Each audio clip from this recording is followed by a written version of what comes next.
এই গভীর রাতে আমার শেষ কথা এটা, আপনারা মনে রাখবেন। এ ছেলেরা, বাবা নষ্ট হইও না বাপ। তুমি এখন কোনো নারী ছবি, অশ্লীল দৃশ্য, বিবাহের পূর্বে কোনো মেয়ের সাথে খারাপ কোনো সম্পর্ক করো না বাবা, তোমার জীবনটা জাহান্নামের টুকরা হয়ে যাবে। ওই দেখেন, এই বেয়াদব দেখেন, কাকে বলে, মানুষকে বলে না, ছাগলেরে বলে, কোনো খবর নেই, সে তার কাজে আছে। এই হলো গাদ্দার, এই হলো আহাম্মকদের।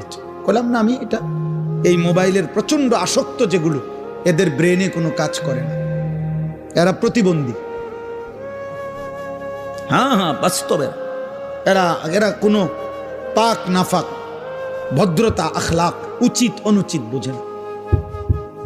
এর কথা হলো, আমি হুজুর তোর আব্বাও যদি বলে আমার মোবাইল ছাড়া জীবনে আমার আর কিছু নাই, আমার কোনো মা নাই, বাবা নাই, আমার কোনো আল্লাহ নাই, রসুল নাই, আমার কোনো হুজুর নাই, আমার কোনো ইমাম নাই, আমার কোনো ধর্ম নাই, আমার কোনো ইসলাম নাই, আমার কোনো কোরআন নাই, আমার একটাই আমার মোবাইল।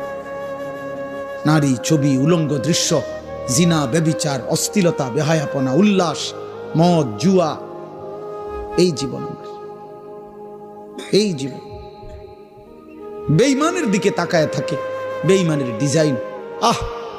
মুসলমানের ঘরে জন্ম নিয়া 16 বছর বড় হইলি বেটা, মুসলমান মা বাবার ঘরে চুল রাখলি বেঈমানের মতো বেটা, কাপুরুষ বেটা তুই বেটা।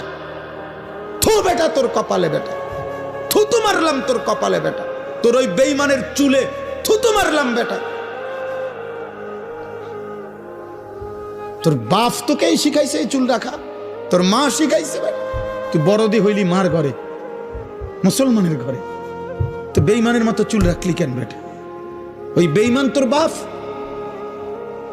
ওই বেঈমান তোর চাচা, ইউরোপের ফুটবল খেলোয়াড় ওই তোর বাপ বলেন, তাহলে সে তার মতো চুল রাখবে কেন?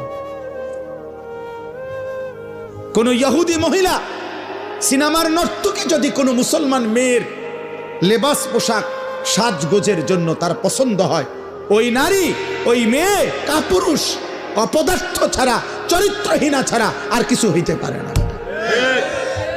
আল্লাহ রসুল বলছে, যে নারী চলতি পথে তার আতর, পারফিউম, সুগন্ধি, সেন্ট যদি কোনো পুরুষের নাকে লাগে, খোদার কসম আল্লাহর নবী বলছে ওই নারী ফাহিয়া জানিয়া, ব্যভিচারী, ব্যভিচারী, ব্যভিচারী। শুধু যদি সেন্টের ঘ্রাণ, পারফিউম যদি কোনো পুরুষের নাকে লাগে, আইয়ুমা ইমরাআতিন ইস্তাতারাত ফামাররাত আলা কওমিন লিয়াজিদু মিন রিহিহা ফাহিয়া জানি।